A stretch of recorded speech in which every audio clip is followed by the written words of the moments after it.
Good morning, all of you. In this part, we will discuss about the derivation of the rate constant for different order of reaction. और जो order of reaction रहेंगी हमारी इस lecture के अंदर वो हम सिर्फ जीरो ऑर्डर और फर्स्ट ऑर्डर रिएक्शन को ही डिस्कस करेंगे। तो जीरो ऑर्डर और फर्स्ट ऑर्डर रिएक्शन के लिए रेट कांस्टेंट का क्या डेरिवेशन होगा, क्या फार्मूला बनेगा, उसको हम डिस्कस करेंगे। लेकिन जैसे ही हम ये फार्मूला याद करते हैं तो साथ के साथ बड़ा इजी हो जाता है हमारे लिए कि हम एक डेरिवेशन और डिराइव कर ले। वो होता है हाफ लाइफ पीरियड का डेरिवेशन, जीरो ऑर्डर के लिए भी और फर्स्ट ऑर्डर के लिए भी। So let's start our today's lecture with the derivation of rate constant for the zero order and the first order reaction. हम इनके जो डेरिवेशन डिराइव करेंगे वो हम कंपैरेटिव फॉर्म में डिराइव करेंगे, मीन साइड बाय साइड, ताकि आपको याद रखने में आसानी रहे।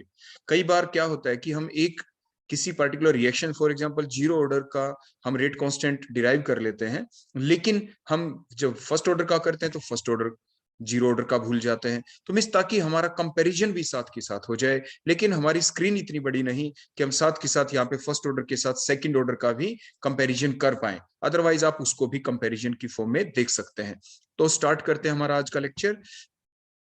लेक्चर किस बेसिस के ऊपर होगा? डेरिवेशन। हम डिराइव करने वाले हैं क्या? रेट कांस्टेंट का formula for the zero order and the first order reaction.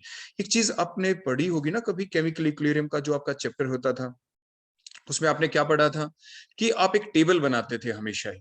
Chemical equilibrium के किसी भी न्यूमेरिकल को निकालते वक्त या पीएच के किसी भी न्यूमेरिकल को निकालते वक्त आप एक टेबुलर फॉर्म बनाते थे। मींस आप एक रिएक्शन लिख देते थे। रिएक्शन लिखने के बाद आप ये देखते थे कि इनिशियल कंसंट्रेशन क्या है आपके रिएक्टेंट या प्रोडक्ट की, और जब इक्विलिब्रियम सेटअप हो गया, रिएक्शन चल पड़ी, तो बाद में क्या रहा। सिमिलरली हम यहाँ पे भी करेंगे। देखो हम क्या किया, मान लीजिए हमने कोई रिएक्शन को एज्यूम कर लिया कि for a given general reaction के कोई रिएक्टेंट है ए, और वो reactant get converted into the products, कोई भी प्रोडक्ट आपके बन गए। फिर हमने क्या किया, उसके बाद हमने देखो एक टेबल ड्रा की। टेबल के अंदर हम क्या देखेंगे, फर्स्ट लाइन में हमने क्या लिखा, टाइम। मींस शुरू में टाइम हमेशा कितना होता है? जीरो। जब टाइम जीरो होता है तो आपके पास कंटेनर में सिर्फ क्या होते हैं? रिएक्टेंट। आप देखते जाना साइड बाय साइड, दोनों साइड में, ऐसे अपनी कॉपी में भी नोट डाउन करते चले जाना। ऐसे ही आपको याद करना है, वो आपके लिए इजी रहेगा। तो आपने पहली लाइन में बोलो, पहले क्या लिखा आपने? Time in second. नेक्स्ट देखो हमने क्या लिखा? कंसंट्रेशन ऑफ द रिएक्टेंट्स, जिसको स्मॉल ए से रिप्रेजेंट करेंगे। और कई बार ए की बजाय कुछ बुक्स ऐसी भी होंगी जिसके अंदर इसको रिप्रेजेंट करते हैं, देखो स्क्वायर ब्रैकेट में ए लिख के, कैपिटल ए, और उसके ऊपर नोट लगा देते हैं। देखो इस स्टेप से भी काफी बुक्स के अंदर आपको लिखा मिल सकता है, लेकिन हम यहाँ पे रिप्रेजेंट करेंगे स्मॉल ए से। That is the concentration of the reactant. उसके बाद क्या होगा, जैसे रिएक्शन चलेगी कुछ समय के बाद आपके प्रोडक्ट बनना स्टार्ट हो जाते हैं। तो प्रोडक्ट को किस चीज से रिप्रेजेंट करेंगे? That is the next the concentration of the products form, उसको हम स्मॉल एक्स से रिप्रेजेंट करेंगे। अब हम देखते हैं टाइम के साथ साथ, ये तो हमने बना दी हेडिंग। तो शुरू में जब आप इनिशियली जब आप कोई कंटेनर लेते हैं उसमें सिर्फ रिएक्टेंट डाल देते हैं, जस्ट ऐड ही किए थे आपने रिएक्टेंट, शुरू नहीं हुई, जस्ट ऐड किया। That is the time zero, उसे T is equal to zero कहते हैं, means time is equal to zero. जब time is equal to zero था, मींस आपके पास रिएक्टेंट थे अलग अलग कंटेनर में, आपने जस्ट उनको ऐड किया। उस वक्त कंसंट्रेशन क्या थी रिएक्टेंट की?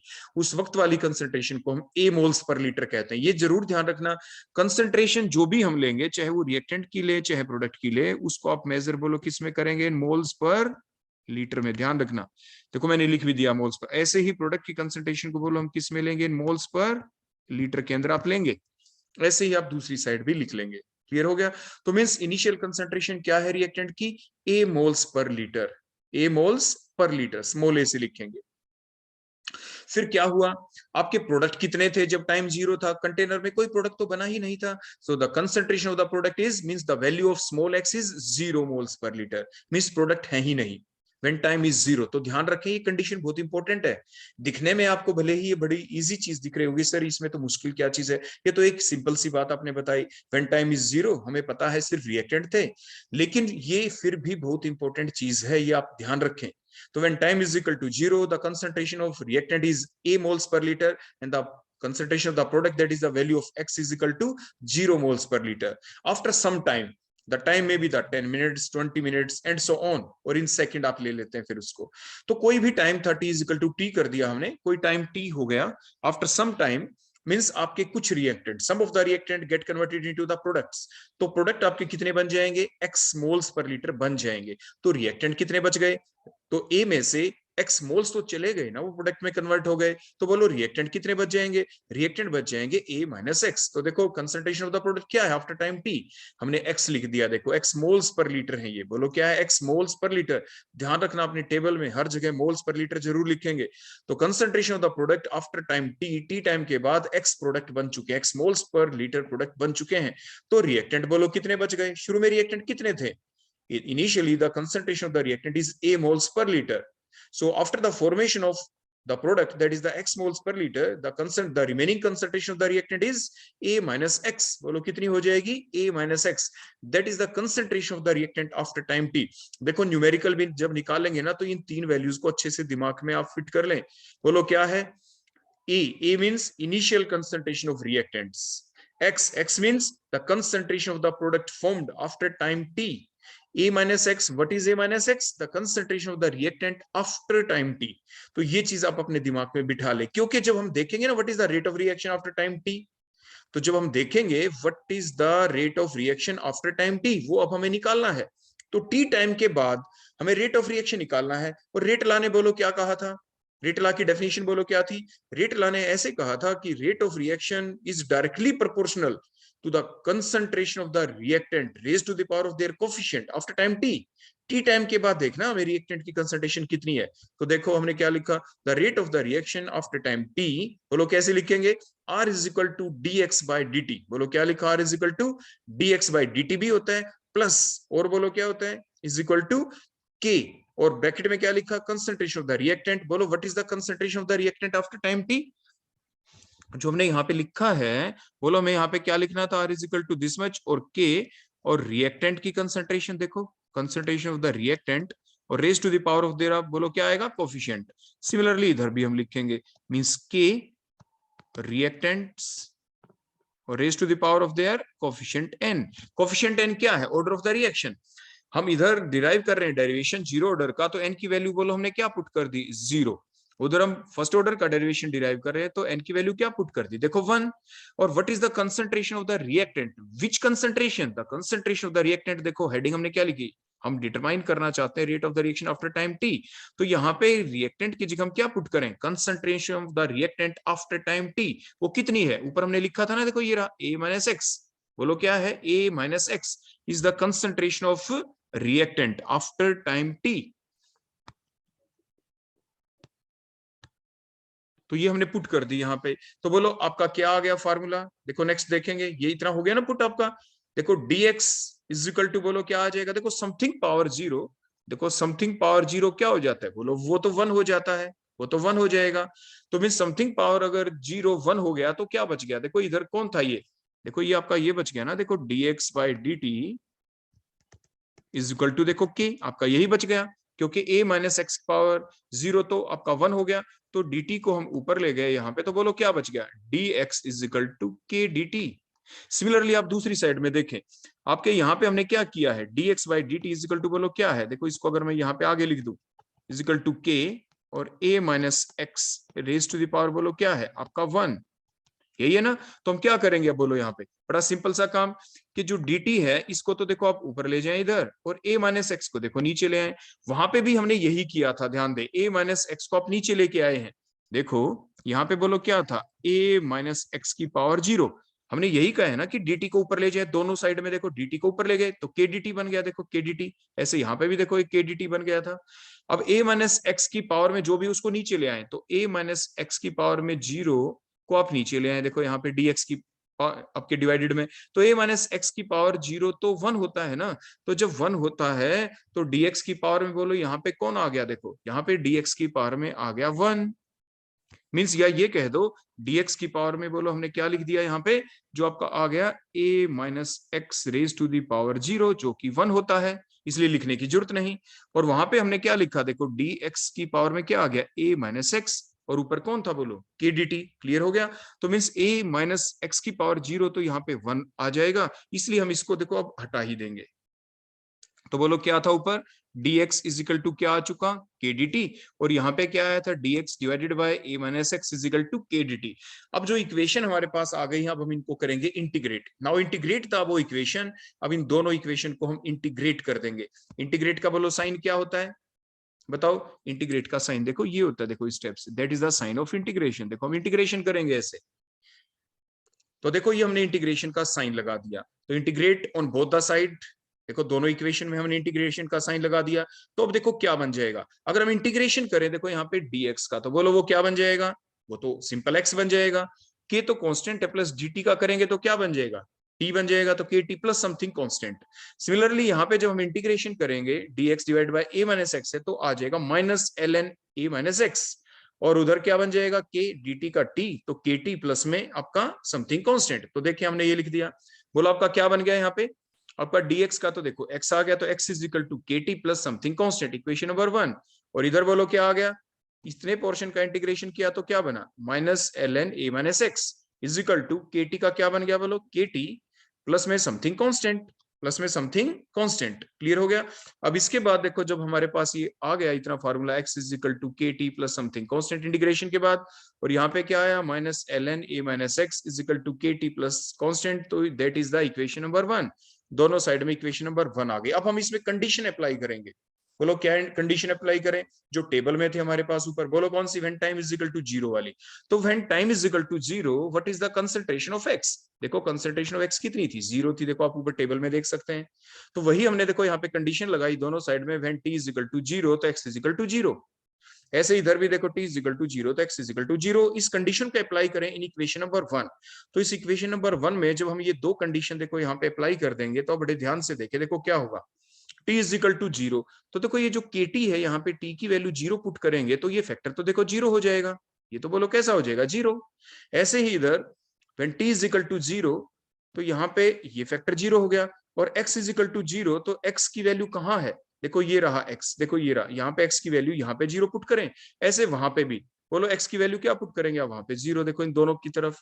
क्लियर हो गया ना। देखो फिर से मैं आपको बता रहा हूं, यहाँ पे हमें t is equal to zero मतलब t की वैल्यू जीरो पुट करें और x की वैल्यू भी जीरो पुट कर दें, equation number 1। Similarly first order के लिए भी kt में t की वैल्यू जीरो पुट कर दें और यहाँ पे x की वैल्यू भी अब जीरो पुट कर दें। अब यहाँ पे जीरो पुट कर देंगे तो बोलो क्या बच गया ऊपर, तो कांस्टेंट इज इक्वल टू, देखो जीरो आ गया जीरो ऑर्डर रिएक्शन में, तो और यहाँ पे क्या आ जाएगा, constant is equal to minus ln a, सिर्फ इतना ही तो बचेगा। देखो ये हमने नेक्स्ट लाइन में लिख दिया। देखो पहले हमने वैल्यू पुट की है यहाँ पे, देखो x की जगह हमने क्या वैल्यू पुट की, जीरो, t की जगह क्या वैल्यू पुट की, जीरो। सिमिलरली दूसरी साइड में आप देखें, minus ln a minus x की वैल्यू जीरो पुट की, kt देखो t की वैल्यू हमने जीरो पुट कर दी, प्लस में कांस्टेंट। अब देखो क्या बन गया, ये वैल्यू पुट की जब हमने, तो बोलो क्या आ गया, कांस्टेंट की वैल्यू आ गई जीरो, इधर जीरो ऑर्डर रिएक्शन के अंदर।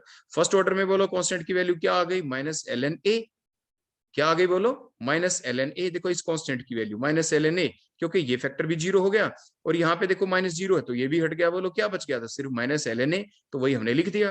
तो अब ये जो कांस्टेंट की वैल्यू आ गई है, इसको अब हम कहाँ पुट करें, इसको पुट कर दें दोबारा से जो भी हमारे पास आ गया इन इक्वेशन नंबर 1 यहाँ पे। तो constant is equal to zero कहाँ पे पुट कर दें, इक्वेशन नंबर 1, देखो यहाँ पे कांस्टेंट की जगह पुट कर दे आप ये वैल्यू जो आ गई। तो अब पुट कर देते हैं इस वैल्यू को, देखो जैसे ही हमने ये वैल्यू पुट की constant is equal to zero की, देखो यहाँ पे कांस्टेंट की, तो कांस्टेंट की क्या पुट की थी, बोलो जीरो, तो क्या बच गया, x is equal to K T plus में देखो जीरो। ऐसे इधर देखें, हमने यहाँ पे कांस्टेंट की वैल्यू क्या पुट की, कांस्टेंट की वैल्यू पुट की माइनस ln a, तो देखो minus ln a minus X, तो देखो सच रहा, के टी सच है। अब कांस्टेंट की जगह माइनस ln a आपने पुट कर दिया। अब जस्ट रीअरेंज करेंगे अपनी रिएक्शन को। फर्स्ट ऑर्डर की साइड में देखिए हमने रीअरेंज करके क्या लिखा, देखो जो ये माइनस ln a था, देखो इसको हम किधर ले आए, देखो इस साइड में हम ले आए यहाँ पे, तो क्या बन गया, माइनस था तो प्लस हो गया, तो ln a, ये माइनस वाला माइनस रहा, minus ln a minus X is equal to K T, देखो ये आपका एज सच रहा। उसके बाद अब नेक्स्ट क्या करेंगे, नेक्स्ट देखो हमने फार्मूला लगाया लॉगरिथम का, देखो ये अपने फार्मूला सीख रखा है ना, देखो log m minus log n, दो चीजों का लॉग हो और बीच में माइनस हो तो इकट्ठा लिखना हो तो आप क्या लिखते हैं, log of m divided by n, वो डिवाइड में कन्वर्ट हो जाता है मल्टीप्लाई का, अगर हम कॉन्डेंस फॉर्म में इसको लिख दे तो क्लियर हो गया। अगर यहाँ पे बीच में माइनस की जगह प्लस साइन होता, प्लस, अगर यहाँ पे माइनस की जगह बोलो क्या होता है, यहाँ पे प्लस साइन होता, तो मल्टीप्लाई में चीजें आ जाती, बेसिक रूल है ये तो लॉगरिथम के। तो आपने देखो क्या किया है, देखो यहाँ पे ln के आगे क्या था, a है, यहाँ पे ln के आगे क्या था, a माइनस एक्स, और बीच में माइनस का साइन था। तो ये जो दो चीजें हैं जो ln के आ गई ये डिवाइड में आ गई, तो a डिवाइडेड बाय बोलो क्या आ गया, a माइनस एक्स, तो that is the basic rule. तो ln means natural log a divided by a minus x is equal to kt। ये आपका एस सच आ गया, क्लियर हो गया। इसके बाद नेक्स्ट जो वे है वो क्या है कन्वर्ट करने का, मीन जो ln होता है, जो ln इसको LOG की फॉर्म में कन्वर्ट करेंगे, क्योंकि जो टेबल होती है हमारे पास न्यूमेरिकल के लिए वो LOG की फॉर्म में होती है। तो जो ln होता है हमेशा, that ln is always equal to 2.303 log base 10, इसका बेस 10 होता है। तो ln is always equal to 2.303 LOG। तो यही हमने लिखा है, देखो इस ln की जगह बोलो क्या लिख दिया यहाँ पे 2.303 LOG, और करके देखो हमने यहाँ पे लिखा है, क्लियर हो गया। तो आपका क्या बन गया 2.303 log a divided by a minus x is equal to kt, clear हो गया इतना। अब हमें क्योंकि k का फार्मूला निकालना है, देखो अब हमने क्या किया, यहाँ पे जो t था देखो यहाँ पे k के साथ में t इसको नीचे ले आए, यहाँ पे देखो नीचे इसके पास, तो क्या आ गया k इज इक्वल टू 2.303 के डिवाइड में देखो यहाँ पे t आ गया, और बची हुई चीज तो वही है log a divided by a minus x। तो इस फार्मूले को अब हम याद रखेंगे, इसको याद रखना है न्यूमेरिकल पॉइंट ऑफ व्यू से। ऐसे आप जीरो ऑर्डर में देखिए, देखो जो हमारे पास ये फार्मूला था x is equal to K T plus में 0, तो आपके k का फार्मूला क्या आ गया, k is equal to x divided by t। तो सिंपल फार्मूला आपका बन गया। तो ये दो फार्मूले आपके पास डिराइव हमने कर लिए हैं, जीरो ऑर्डर के लिए भी और साथ के साथ फर्स्ट ऑर्डर के लिए भी। तो बोलो जीरो ऑर्डर के लिए x का फार्मूला क्या है, k is equal to x by T. x क्या है बताएं, x क्या है, concentration of the product after time t, t is the time. ऐसे ही यहाँ पे जो हमारा formula k is equal to 2.303 divided by t log a divided by a minus x। ऊपर a क्या है, what is a, that is the initial concentration of the reactant. नीचे a माइनस x क्या है, that is the concentration of the reactant after time t। तो means log के आगे जो ऊपर है जो चीजें जो a लिख रखा है, ये कोई और नहीं, ऊपर तो है initial concentration of the reactant और नीचे डिवाइडेड में क्या है, concentration of the reactant after time t। तो ये दोनों फार्मूले आपको बहुत ही अच्छे से याद करने हैं, आपके दिमाग में ये रहने चाहिए। इनको बार बार पढ़ के डेरिवेशन को डिराइव करके इनको क्रैम कर लेना, क्योंकि इसके बेस पे खूब सारे न्यूमेरिकल आएंगे, वो हम इससे नेक्स्ट लेक्चर में आपकी उनकी प्रैक्टिस कराएंगे। क्लियर हो गया। इसके बाद नेक्स्ट अब हम देखते हैं ऑल्टरनेटिवली जो के का फार्मूला था और इसको कितने तरीके से आप लिख सकते हैं, क्योंकि उनकी भी एडवांटेज होती है एग्जाम में, क्या पता किस फॉर्म में आपसे पूछ लें। लेकिन इन फार्मूलों को तो याद कर ही लेना, जो अभी हमने बताया k is equal to x by T, ये तो फार्मूला था जीरो ऑर्डर रिएक्शन का, और k is equal to 2.303 divide by T log a upon a minus x, यानी log a कौन है, initial concentration reactant divide by a minus x, concentration of the reactant after time t। अब देखें, देखो ये formula हमने लिखा है फर्स्ट ऑर्डर का या जीरो ऑर्डर का, जल्दी बताओ, अभी अभी बताया था, जल्दी से लिख के बताओ। हाँ बिल्कुल सही, फर्स्ट ऑर्डर रिएक्शन का है ये फार्मूला। तो k is equal to 2.303 divide by t log a upon a minus x। अब इसकी डिफरेंट मॉडिफाइड फॉर्म हो सकती है जो एग्जाम में आ जाए, मान लीजिए आपके ऑब्जेक्टिव क्वेश्चन चले हुए हैं, उसमें आ जाए which of the following is the formula of rate constant for the first order reaction, ये लिखा मिल जाए, ये तो है ही ठीक। और इसकी मॉडिफाइड फॉर्म क्या हो सकती है, देखो आप ऐसा भी लिख सकते हैं KT, देखो T को तो आप कहां पे ले गए बोलो, ऊपर देखो यहाँ पे ले गए, और 2.303 को आप नीचे ले आए, सिंपल इतना ही तो काम किया है। तो ये क्या बन गया KT डिवाइडेड बाय 2.303, और उधर कौन बच गया log A divided by A minus x। Clear हो गया इतना। अब इसके बाद और देखो क्या कर सकते हैं, और हम देखो ऐसा लिख सकते हैं, जैसे पहले हमने ओपन फॉर्म में थी ना चीज, कॉन्डेंस फॉर्म में लिखी थी, तो लोग a upon a minus x को कैसे लिख सकते हैं ओपन फॉर्म में, क्योंकि डिवाइड में है ये a upon a minus X, तो अलग से करेंगे तो कैसे होगा, सेपरेट कैसे करें इसको, तो लोग a माइनस का साइन आ गया, और नीचे कौन था डिवाइड में a माइनस एक्स, तो लोग a माइनस एक्स, तो इसको हमने अलग कर दिया, सेपरेट करके इसको लिख दिया। क्लियर हो गया इतना। इसके बाद फर्दर देखो कैसे लिख सकते हैं, लोग जो a माइनस एक्स है, लोग a माइनस एक्स की देखो ये जो इतना फैक्टर था, इसको तो ले गए हम लेफ्ट हैंड साइड में, देखो लोग a माइनस एक्स को तो किधर ले जाओ, देखो माइनस का साइन था इधर, तो इधर ले आए आपके लेफ्ट हैंड साइड में। और जो kt है, kt अपॉन 2.303, इसको ले आए आप राइट हैंड साइड में, तो देखो वही काम हमने किया, देखो ये बन गया लोग a माइनस एक्स, देखो प्लस हो गया, और kt अपॉन 2.303 ये दूसरी साइड में जाके देखो ये माइनस का साइन इसके साथ आ गया। क्लियर हो गया। सिर्फ डिफरेंट मॉडिफाइड फॉर्म हम लिख रहे हैं यहाँ पे। एग्जाम में हमेशा हमारे दिमाग में जो इमेज रहती है ना, वो तो सिर्फ फर्स्ट फार्मूले की रहती है। देखो इसकी k is equal to 2.303 divide by t log a upon a minus x। अगर दूसरी फॉर्म आ जाए तो हम एकदम पजल हो जाते हैं, कौन सी फॉर्म है। तो हमेशा इनिशियल फॉर्म को ही ध्यान रखें, और कोई दूसरी फॉर्म दे रखी हो कि भाई ये फर्स्ट ऑर्डर का फार्मूला तो नहीं, तो आप उसको मॉडिफाइड करते रहें और लिखते रहें। क्लियर हो गया इतना। तो ये आपका बन गया log a minus X is equal to log a minus kt divide by 2.303, ऐसा हम इसको लिख सकते हैं। क्लियर हो गया इतना। इसके बाद और देखिए हम कैसे लिख सकते, जैसे मैंने आपको पीछे बताया था, इनिशियल जो कंसंट्रेशन है टेबुलर फॉर्म में बताया था ना, लोग ए या तो स्मॉल ए से लिखते हैं, या कई बार बुक्स में कैसे लिखा मिल जाता है, कैपिटल ए को स्क्वायर ब्रैकेट में लिख के और ऊपर हम नोट लगा देते हैं, A naught, that is initial concentration. तो दोनों रिप्रेजेंटेशन है, दोनों माइंड में रखना। बोलो क्या क्या, लोग ए स्मॉल ए लिख दें या स्क्वायर ब्रैकेट में कैपिटल ए लिख के उसके ऊपर नोट लगा देते हैं।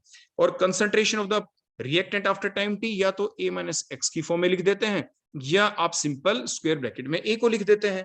तो ये these are the different representation in the different different books, अलग अलग बुक्स में ये चीजें लिखी मिल जाती हैं। तो आप ऐसे भी आपको लिखा मिल सकता है।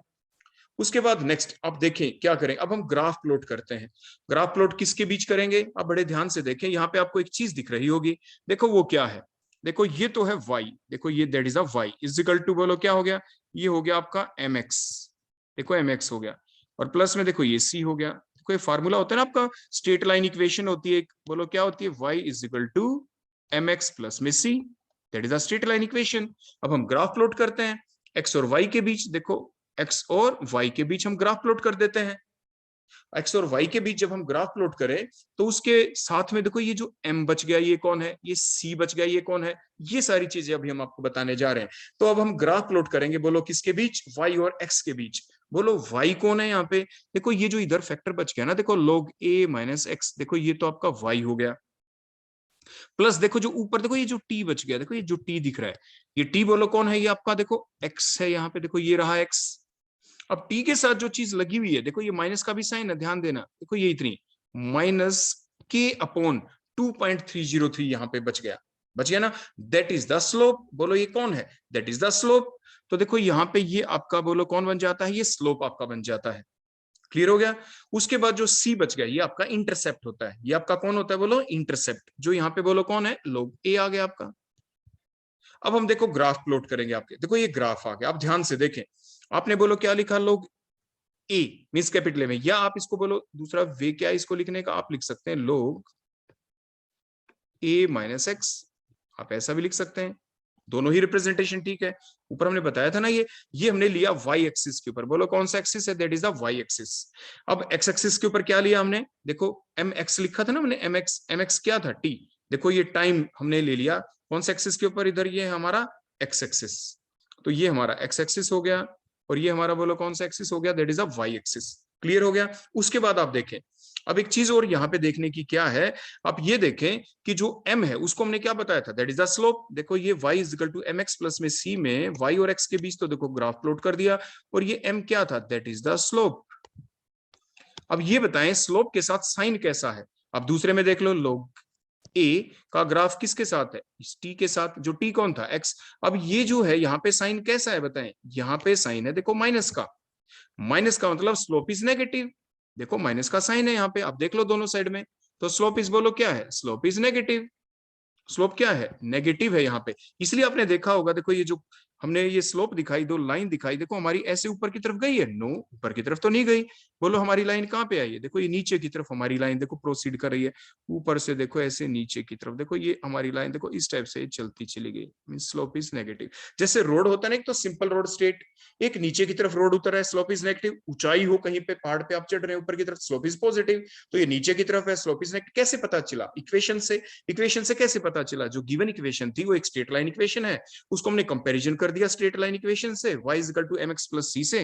देखो ये आपका y था, इधर हमने ये mx लिख दिया था, और प्लस में बोलो इधर क्या था, c था। अब देखो यहाँ पे प्लस साइन तो नहीं, यहाँ पे तो माइनस आ गया। इससे पता चला कि स्लोप इज नेगेटिव। और स्लोप की वैल्यू क्या है, स्लोप की वैल्यू आप कंपैरिजन करो इसके साथ, क्या लिख रखा है, स्लोप की value minus k upon 2.303, minus represent करता है नेगेटिव स्लोप को, और मैग्नीट्यूड है k अपॉन 2.303। तो the slope of the line is बोलो क्या आ गया, माइनस k अपॉन 2.303। नेगेटिव किस चीज को रिप्रेजेंट करता है, स्लोप इज नेगेटिव, और मैग्नीट्यूड क्या है, k अपॉन 2.303। और ये tan थीटा के इक्वल होता है, आप ध्यान रखें, स्लोप हमेशा किसके इक्वल होता है, it is always equal to the tan theta. tan theta is always equal to slope. tan theta means आपको पहले भी बताया गया था ना, ऐसे पंडित बद्री प्रसाद हर हर भोले, तो ये लास्ट शुरू में साइन होता है, फिर कोस, फिर ये tan होता है, tan means perpendicular upon base. Perpendicular upon base. Perpendicular कहां पे है, देखो ये परपेंडिकुलर, देखो ये यहां से लेके यहां तक ये वैल्यू आपकी परपेंडिकुलर है, और बेस कौन सा होता है, यहां से लेके यहां तक, ये जहां पे भी इंटरसेक्ट करेगा देखो ये डॉटेड लाइन आगे, दैट इज द बेस। बोलो ये कौन होता है आपका बेस। तो परपेंडिकुलर अपॉन बेस इज बोलो क्या होता है आपका, that is the tan theta and that called the slope, उसी को हम स्लोप कहते हैं। और स्लोप की वैल्यू यहाँ पे क्या आ गई इस इक्वेशन से, k upon 2.303, that is the magnitude. उसके बाद देखिए from the value of the slope, जो स्लोप की वैल्यू आ गई, देखो स्लोप की वैल्यू तो हम डिटरमाइन कर लेंगे देखो ग्राफ से। अब जो स्लोप की वैल्यू का हमें पता चल गया, कैसे पता चला, हमने बताया था tan थीटा से आप निकाल लेंगे, फिर यहां से हम k की वैल्यू कैलकुलेट कर सकते हैं। From the value of the slope we can determine the value of the k। देखो क्या कैलकुलेट करेंगे, वैल्यू ऑफ द k, वो हम कैलकुलेट बड़ी आराम से कर लेंगे। इसके बाद नेक्स्ट हम चलते हैं, जो हमने बताई थी डिफरेंट मॉडिफाइड फॉर्म, देखो जो अभी हमने देखी थी, देखो ये दोबारा से देखो मैं आपके सामने देखो ये सारी चीजें लिख देता हूं, और भी मॉडिफाइड फॉर्म बन सकती है इसकी। देखो वो क्या, अब देखो ये जो मैंने जल्दी जल्दी लिख दी थी, अब आपसे पूछते हैं देखो क्या। अब ध्यान से देखना, k is equal to 2.303 divide by T log a upon a minus x है ना। ये ग्राफ कैसे प्लॉट करते हैं वो हमने देख ही लिया, एग्जाम में कई बार ग्राफ प्लॉट करवाना भी आ जाता है, वो हमने आपको करवा ही दिया। अब इसकी और मॉडिफाइड फॉर्म क्या बन सकती है, आप ऐसा भी लिख सकते हैं कि k is equal to 2.303 divide by T log a upon a minus x। तो ठीक है, हमने अब क्या किया, ध्यान से देखें, हमने आपको बताया था ना ये 2.303, देखो LOG ये कहां से आया था, हमने आपको बताया था कि जो ln होता है that is equal to 2.303 LOG log base 10। अब 2.303 की जगह हमने दोबारा से क्या लिख दिया, ln, देखो वही हमने लिख दिया यहाँ पे, और डिवाइड बाई टी तो देखो ऐसा 1/t रह गया, तो 1/t natural log a upon a minus x। इसके बाद आगे देखिए हमने क्या किया, अब देखो जो k तो था ना, k के ही तो फार्मूले लिखे, k is equal to this much, k is equal to this much, अब t को ऊपर ले जाए तो बोलो क्या बन गया, kt is equal to ln a upon a minus x। उसके बाद आप देखें, अब देखो बड़े ध्यान से देखना क्या है, हमने कुछ ऐसे काम किया है यहाँ पे कि a upon a minus x, तो देखो आपका ये सच है, देखो यहाँ पे दिख गया ना आपको। अब हम क्या करेंगे, जो आपको नेचुरल लॉग दिख रहा है ना, ये नेचुरल लॉग आपको दिख रहा है यहाँ पे, और जब हम इस नेचुरल लॉग को दूसरी साइड में लेके जाते हैं तो बोलो क्या एक्सपोनेंशियल टर्म में कन्वर्ट हो जाता है ये, तो मीन्स क्या आ जाएगा, बोलो e raise to the power, exponential term बन गई e raise to the power, बोलो क्या बन गया, kt is equal to a upon a minus x। Further कैसे लिख सकते हैं बोलो, फर्दर हम अगर रिवर्स कर दिया रिएक्शन को, देखो ऊपर a था नीचे a माइनस x था, इनको रिवर्स कर दिया इक्वेशन को, तो a माइनस x देखो ऊपर आ गया, a नीचे, तो उधर भी साइन चेंज हो जाएगा ना, क्योंकि जो e अपॉन kt है, देखो हमने ऐसे लिखा 1 डिवाइडेड बाय e की रेज टू द पावर में kt इज इक्वल टू, बोलो क्या बन गया, ये a minus x divided by a। अब ये पावर में e की पावर में kt है, तो ऊपर जाएगा तो क्या बन जाएगा, e की पावर में माइनस kt। क्लियर हो गया अब, तो e की पावर में minus kt is equal to a minus x divided by a। तो ऐसी फॉर्म भी एग्जाम में कई बार पूछी जा सकती है। और फर्दर कैसे लिख सकते हैं, हमने बताया था ना ऊपर a माइनस x क्या है, that is the concentration of the reactant after time t, जिसको आप कैपिटल A से भी लिख सकते हैं स्क्वायर ब्रैकेट में, और स्मॉल a को कैसे लिख सकते हैं, कैपिटल A को स्क्वायर ब्रैकेट में लिख के ऊपर नोट लगा देते हैं। तो these are the different forms of the first order reaction, different forms हैं ये फर्स्ट ऑर्डर रिएक्शन की, रेट कांस्टेंट के फार्मूले की डिफरेंट फॉर्म्स हैं। तो क्या पता एग्जाम में कौन सी आ जाए, which of the following formula is the correct for the first order reaction, या न्यूमेरिकल आ जाए इसके बेसिस के ऊपर। मान लीजिए हमने, अब आगे देखो और कैसे लिख सकते हैं, तो हमने आगे क्या लिखा, a इज इक्वल टू, देखो a नोट को हम देखो ऊपर ले गए, तो बोलो क्या बन गया, a is equal to a nought e raise to the power minus में kt। देखो इसको आगे हम कंपैरिजन भी करेंगे कहीं पे, आप इसको जरूर ध्यान रखना एग्जाम में, देखो कैसे क्वेश्चन आ जाए। अब बड़े ध्यान से देखो, मान लो ऐसा आ गया एग्जाम में कोई क्वेश्चन, ध्यान से देखना, capital A is equal to a nought e raise to the power -2t, देखो ऐसे दे दिया एग्जाम में, मान लीजिए क्वेश्चन दे दिया, और कह देंगे that is the formula of the first order reaction, first order reaction का ये फार्मूला, और कह देंगे कि calculate the value of rate constant. तो आप क्या करेंगे बताओ, कि आप ये कहेंगे वी नो दैट, हम जानते हैं कि रेट कांस्टेंट का फार्मूला बोलो कौन सा लिखेंगे, ये वाला फार्मूला, देखो देखो यही वाला फार्मूला हम लिख देंगे, we know that a is equal to a nought e raise to the power minus में kt। और फिर गिवन चीज हमारे लिए क्या थी, ये हमारे लिए गिवन था, फिर हम इसको लिख देंगे। नाउ कंपेयर, इसको इक्वेशन नंबर 1 कह देंगे, इसको इक्वेशन नंबर देखो 2 कह देंगे। नाउ कंपेयर इक्वेशन 1 एंड 2, और कंपेयर किया तो हमें क्या पता चला, देखो ए की जगह ए ही है, ए नोट की जगह ए नोट ही है, ई की पावर माइनस ई की पावर माइनस, टी की जगह टी ही है, सिर्फ के की जगह बोलो क्या आ गया, यहाँ पे 2 आ गया, तो के की वैल्यू क्या आ गई, 2 आ गई, और के मींस 2 आ गई। रेट कांस्टेंट की वैल्यू है, यूनिट क्या होती है बताएं, फर्स्ट ऑर्डर रिएक्शन के लिए हमने बताया था आपको पिछले लेक्चर में, यूनिट ऑफ रेट कांस्टेंट निकालनी सिखाई थी, पर सेकंड होती है। तो बोलो आंसर क्या आ जाएगा, द आंसर विल बी, के का आंसर क्या आया, 2 पर सेकंड, क्योंकि के की वैल्यू 2 है, मैग्नीट्यूड 2 है, यूनिट पर सेकंड होती है, तो 2 पर सेकंड। बोलो आंसर क्या आ जाएगा, 2 पर सेकंड। अब पता चल गया आपको, मीन्स कहने का मतलब क्या है, ये डिफरेंट जो मॉडिफाइड फॉर्म है, इनको यूज करते हुए एग्जाम में क्वेश्चन इस टाइप से पूछा जा सकता है, जैसे अभी आपको बताया। तो इस चीज को आप जरूर ध्यान रखेंगे। अब हम चलते अपने अगले टॉपिक के ऊपर, हाफ लाइफ पीरियड के ऊपर। अभी तक जो हमने डेरिवेशन डिराइव किए रेट कांस्टेंट के और उसकी डिफरेंट मॉडिफाइड फॉर्म भी लिखी, और हमने डायरेक्ट आपको बताया भी कि न्यूमेरिकल कैसे पूछे जा सकते हैं आपसे, और भी न्यूमेरिकल करवाएंगे। सिर्फ ये हमने इन्हें ब्रीफ बताया भी आपको, छोटे से छोटा न्यूमेरिकल कैसे पूछ सकते हैं फर्स्ट ऑर्डर का। अदरवाइज जीरो ऑर्डर और फर्स्ट ऑर्डर रिएक्शन के जो फार्मूले हैं, इनके ऊपर जो बहुत ही अच्छे अच्छे न्यूमेरिकल बनते हैं, वो आपको नेक्स्ट लेक्चर के अंदर करवाए जाएंगे। हाफ लाइफ पीरियड के बारे में अब हम पढ़ते हैं। तो what do you mean by the term half life period. Half life देखो पता चल रहा है, मान लीजिए आपके पास शुरू में कंटेनर के अंदर रिएक्टेंट थे, वो कितना समय है, the time in which the concentration of the reactant reduces to half of their original concentration।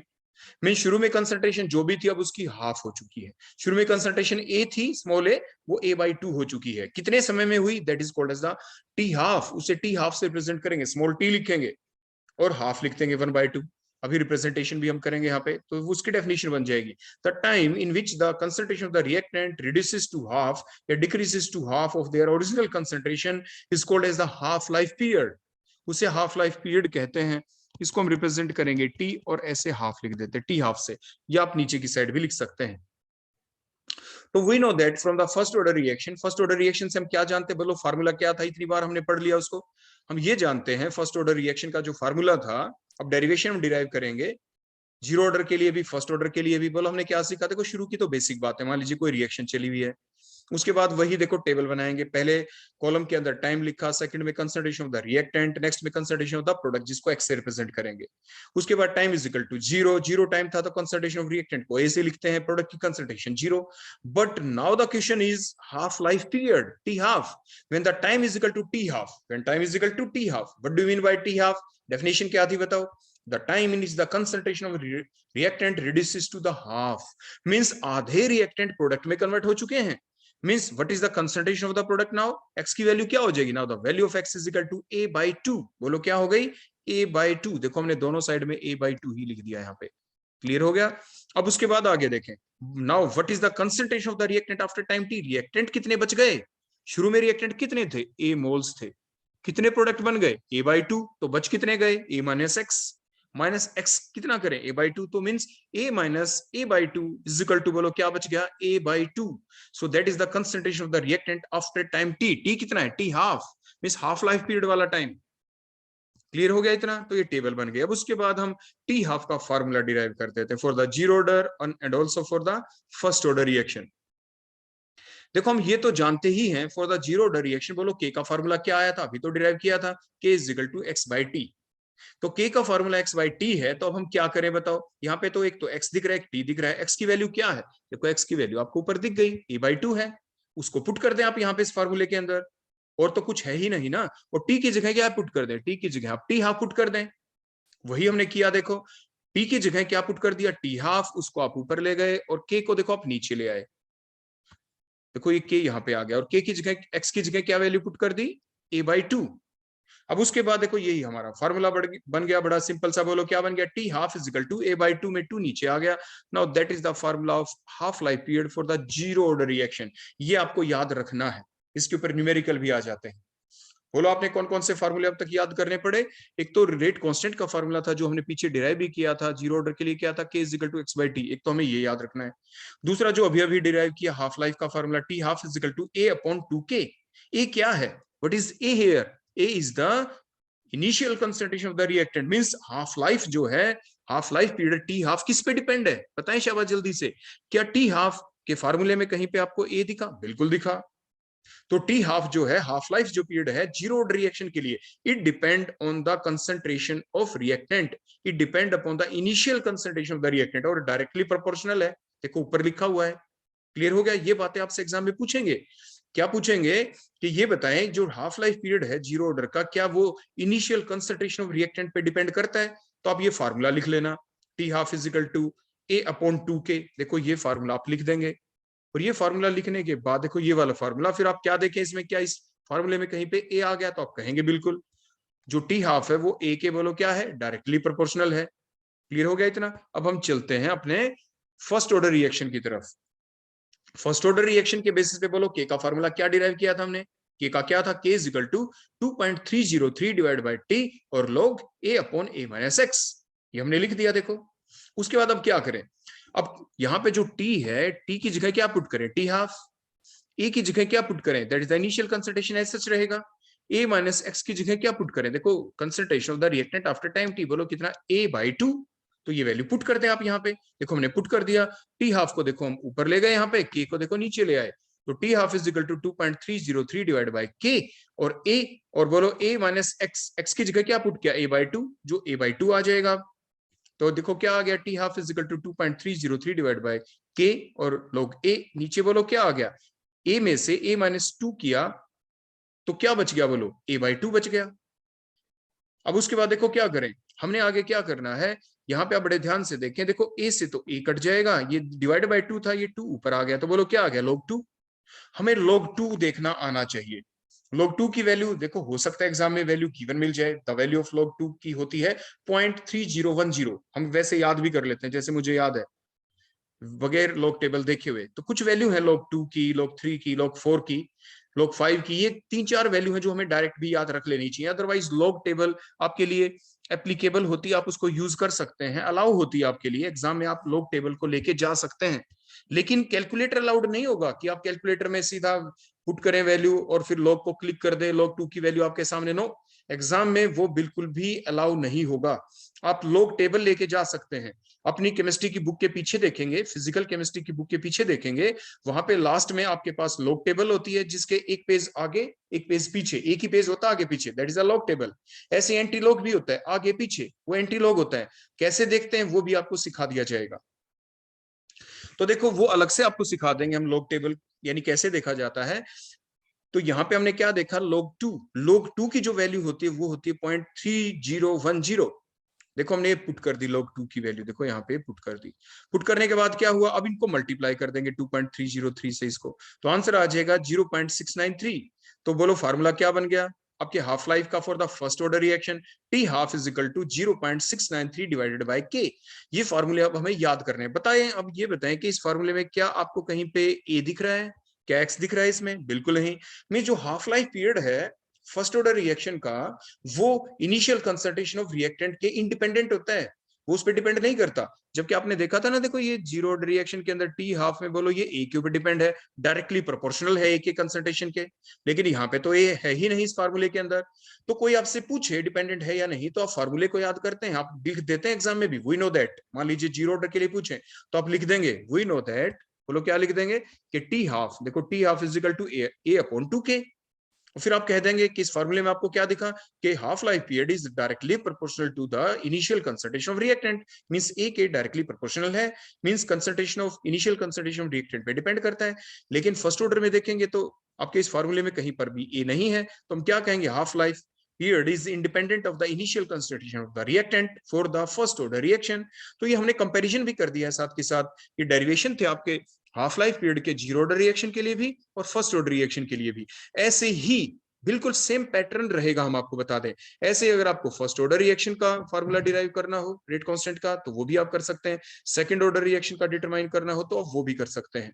तो ये फार्मूले आपको डिराइव करने आने चाहिए। पता नहीं एग्जाम में जीरो ऑर्डर का आ जाए कि to derive a relation of the rate constant for the zero order reaction, या फर्स्ट ऑर्डर या सेकंड ऑर्डर या थर्ड ऑर्डर, कोई भी आपके एग्जाम में आपसे पूछा जा सकता है, या आपसे पूछा जा सकता है derive a derivation to derive a relation for the half life period for the zero order reaction या फर्स्ट ऑर्डर रिएक्शन या सेकंड या थर्ड, कोई भी आ सकता है। तो पैटर्न आप यही रखें, स्टेप्स बिल्कुल सेम रहेंगी, इन स्टेप्स को आप नहीं भूलेंगे, और क्वेश्चन जैसे मैंने आपके यहाँ पे पूछे जीरो ऑर्डर और फर्स्ट ऑर्डर रिएक्शन के लिए वैसे ही पूछेंगे, ग्राफ भी वैसे ही प्लॉट करवाया जाएगा जैसे कि अभी हमने पीछे करवाया था। डिफरेंट मॉडिफाइड फॉर्म भी आपको लिखनी आनी चाहिए, जैसे हमने फर्स्ट ऑर्डर की आपको लिख के दिखाई थी different modified form, exponential terms की फॉर्म में भी लिख के दिखाई, उसके ऊपर एक छोटा सा न्यूमेरिकल था, वो भी आपको करके दिखाया कि किस टाइप से आपसे वो क्वेश्चन पूछा जा सकता है। वो कोई न्यूमेरिकल नहीं था, सिर्फ कंपैरिजन किया था हमने टू डिफरेंट फॉर्म्स को, और आपको वो न्यूमेरिकल भी निकल गया था, एक हिसाब से न्यूमेरिकल बन गया वो आपका। तो इस टाइप से आप ध्यान रखें। नेक्स्ट पार्ट में आपकी प्रैक्टिस भी करवाएंगे, खूब सारे न्यूमेरिकल आपको करवाए जाएंगे, आप भी घर पे जाके इन डेरिवेशन को डिराइव कर करके देखें और अपने न्यूमेरिकल्स की भी प्रैक्टिस करें, ताकि नेक्स्ट लेक्चर में जब हम आपको न्यूमेरिकल करवाएं तो आपको वो अच्छे से करने आ जाए, आप साथ के साथ हमें बताते भी रहें इसका answer. So thank you, that all about the today's lecture, जो हमने डेरिवेशन डिराइव किए फर्स्ट ऑर्डर जीरो ऑर्डर के लिए, हाफ लाइफ का भी हमने डेरिवेशन डिराइव किए जीरो और फर्स्ट ऑर्डर के लिए। Thank you, that all about the today's lecture. Thank you.